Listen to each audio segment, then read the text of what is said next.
आप सल्लल्लाहु अलैहि वसल्लम ने फरमाया, अगर दुनिया में तुझे मुश्किलात आती हैं ना, तो बस परेशान मत होना, इस मुश्किलात की वजह से तुम जन्नत में दाखिल कर दिए जाओगे। आप सल्लल्लाहु अलैहि वसल्लम ने फरमाया कि जन्नत को अल्लाह ताला ने मुश्किलात से ढांप के रखा हुआ है और दोज़ख को अल्लाह ताला ने ख्वाहिशात से ढांपा हुआ है।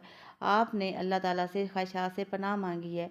ए अल्लाह, मैं ना ख़त्म होने वाली ख्वाहिशात से मैं तेरी पनाह मांगता हूँ। आपने फरमाया, जब तुम्हारी नेकी तुम्हें खुश करने लग जाए और तुम्हारा गुनाह तुम्हें गमज़दा कर दे, इसका मतलब ये हुआ कि तुम मोमिन हो। कुछ लोग कहते हैं कि हम बहुत दुखी हैं। अल्लाह ताला ने कुरान पाक में फरमाया है कि हर मुश्किल के बाद आसानी है, तो अपने दुखों से मत घबराना। इसकी वजह से आपको जो खुशी मिलने वाली है और इसका सवाब आप अंदाज़ा भी नहीं लगा सकते। अल्लाह पर पूरा यकीन रखें, तो आप ज़रूर इस दुनिया और आखिरत में कामयाब हो जाएंगे। आमीन सुम्मा आमीन या रब्बल आलमीन। हमें सीधे रास्ते पर चलाने की तौफीक अता फरमा।